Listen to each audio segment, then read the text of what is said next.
Digital India का सपना दिखाकर मोदी सरकार ने देश को कैशलेस इकोनॉमी की ओर धकेला, लेकिन हकीकत में ये देश लुटेरों का ठिकाना बन गया है। जी हां, आपको जानकर झटका लगेगा कि महज 10 महीने में साइबर ठगों ने देश के 4,245 करोड़ रुपयों का चूना लगा दिया। अप्रैल 2024 से जनवरी 2025 के बीच 24 लाख साइबर ठगी के केस दर्ज हुए, चूना लगा दिया। यानी कि हर दिन 8,000 लोग ठगी का शिकार हो रहे हैं। और सबसे शर्मनाक बात यह है कि पिछले साल के मुकाबले साइबर ठगी में 67% की बढ़ोतरी हो गई है। मतलब डिजिटल इंडिया में हर घंटे करीब 17.5 करोड़ रुपयों की ठगी हो रही है और सरकार के लिए बस ये एक डेटा एंट्री का खेल बनकर रह गया। मोदी सरकार में साइबर ठगी का ग्राफ लगातार बढ़ता जा रहा है और रुकने का नाम नहीं ले रहा है। ये डाटा देखिए, साल 2020 से 21 में 1600 करोड़ रुपयों की ऑनलाइन ठगी हुई। 2021 से 22 में यह आंकड़ा बढ़कर 2000 करोड़ रुपए हो गया। 2022 से 23 में ठगी बढ़कर 2537 करोड़ रुपए तक पहुंच गई और 2024 से 25 में यह आंकड़ा 4245 करोड़ रुपए तक पहुंच गया। यानी कि 2 साल में साइबर ठगी दोगुनी हो गई।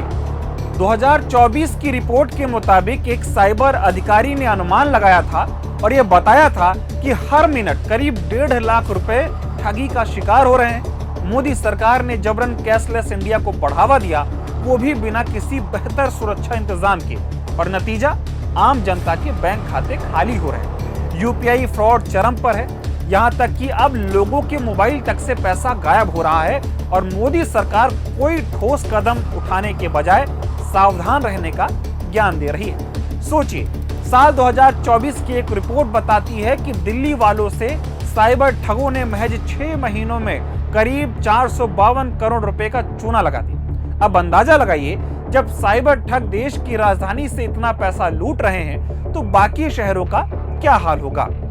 इतना ही नहीं, दिल्ली, मुंबई, हैदराबाद जैसे बड़े शहरों में OLX के जरिए अब ठगी चरम पर है। ठग खुद को सेना का जवान बताकर लोगों को OLX का सामान बेचने का झांसा देते हैं, QR कोड स्कैन कराते हैं और बैंक खातों से पैसा उड़ा लेते हैं। पिछले 2 साल में OLX ठगी के 8,000 से ज्यादा मामले दर्ज हो चुके हैं, लेकिन सरकार ने इस पर कोई ठोस कदम नहीं उठाया।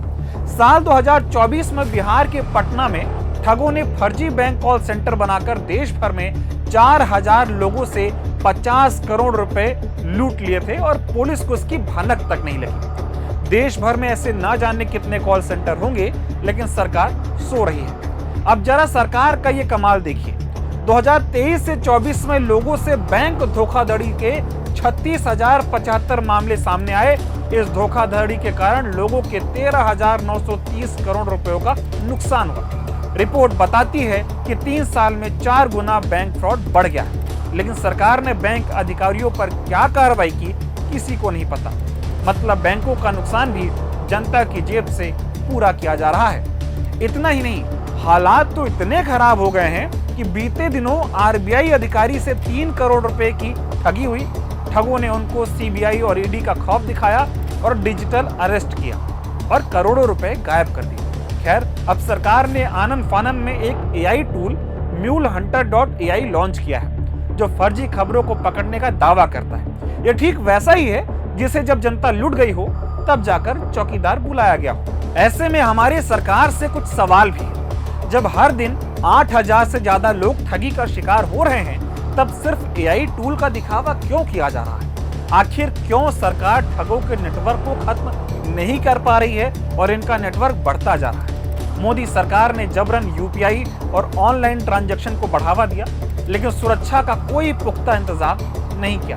नतीजा, हर घंटे हजारों लोग ठगी का शिकार हो रहे हैं, बैंकों से पैसा गायब हो रहा है और सरकार बस नाटक कर रही है। जनता का करोड़ों रुपया मोदी सरकार की लापरवाही के चलते ठगी का शिकार हो रहा है और सरकार मौन है।